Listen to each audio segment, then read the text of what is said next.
집단 감염이 발생한 서울 동부구치소 상황은 갈수록 악화되고 있습니다. 4차 전수검사에서 확진자 126명이 더 나왔고 강원 북부교도소로 이송된 수용자 5명도 추가로 확진 판정을 받으면서 관련 확진자가 900명을 넘겼습니다. 현장 나가 있는 취재기자 연결합니다. 엄윤주 기자. 네, 서울 동부구치소에 나와 있습니다. 네, 먼저 동부구치소 집단 감염 사태 상황 보면 계속 확산하고 있습니다. 현장 분위기 어떻습니까? 네, 우선 서울시가 조금 전 0시 기준으로 발표한 자료에 따르면 동부구치소 관련 누적 확진자는 전국적으로 944명입니다.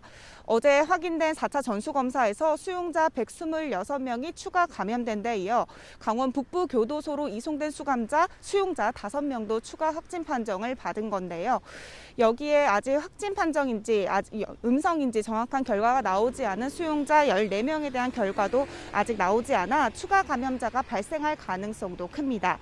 그동안 법무부가 서울 남부교도소와 강원 북부교도소 등으로 비확진 수용자를 옮기면서 2,000명 정원인 동부구치소에 지금은 수용자 1,100여 명만 남았습니다. 하지만 음성 판정을 받고 다른 교정시설로 옮겨진 수용자들 사이에서 또 다른 감염자가 발생하는 사례가 잇따르고 있습니다. 방역당국은 추가 전수검사를 검토하는 등 동부구치소발 집단 감염 규모를 예의주시하고 있습니다. 두 번째 확진 수용자 사망 사례도 나왔습니다. 경기도 의왕에 있는 서울구치소에서 확진된 2명 가운데 1명이 숨졌습니다. 고혈압을 앓고 있던 것으로 전해졌는데 지난 21일 확진된 뒤 구치소에서 격리 치료를 받고 있다가 상태가 악화한 것으로 알려졌습니다. 법무부는 외부 의료시설로 후송하려고 했지만 일반 병원 후송이 어렵다는 통보를 받고 구급차 안에서 대기하다 숨졌다고 설명했습니다.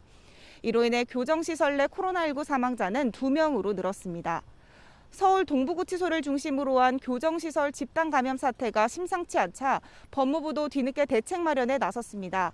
앞으로 2주 동안 모든 교정시설의 사회적 거리 두기를 3단계로 격상하고 수용자 진단 검사도 강화하기로 했습니다.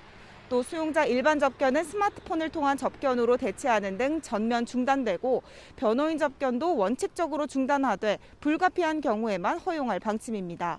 상황이 가장 심각한 동부구치소의 경우 과밀 수용 상태를 해소하기 위해 수용자들을 다른 기관으로 추가 이송하는 방안을 검토하고 있습니다.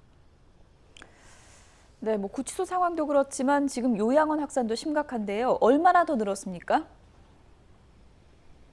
네, 우선 서울 양천구에 있는 요양원에서 새로운 집단 감염 사례가 발생했습니다.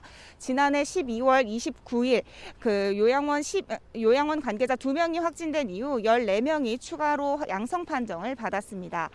역학조사 결과 직원들이 마스크와 가운 착용 등과 같이 보호 장비를 갖추는 등 방역에 노력했지만 입소자들이 대부분 환자여서 마스크 착용이 미흡해 접촉에 의한 감염을 피하지 못한 것으로 파악됐습니다. 서울 동대문구 노인복지시설에서도 지난달 27일 종사자가 첫 확진 판정을 받은 뒤 이용자 20명 등 지금까지 35명이 감염됐습니다. 확진자 발생으로 동일 집단 격리를 해온 서울 구로구 요양병원에서는 5명이 추가 확진돼 누적 확진자는 197명까지 늘었습니다. 현재 방역당국은 병원에 남아있는 확진자 37명 가운데 36명은 다른 병원으로 옮겨졌고 남은 1명도 신속히 전원 조처할 예정이라고 설명했습니다. 또 잔류하는 비확진자 관리를 위해 간호 인력을 지원할 계획입니다. 문제는 의료진이나 돌봄 인력 확보에는 난항을 겪고 있다는 건데요. 요양원이나 요양병원의 경우 거동이 불편한 사람들이 많아 돌봄 인력이 필수인데 위험시설이라는 인식 때문에 지원율이 매우 저조한 상태라 시급한 대책 마련이 필요해 보입니다. 지금까지 서울 동부구치소에서 YTN 엄윤주입니다.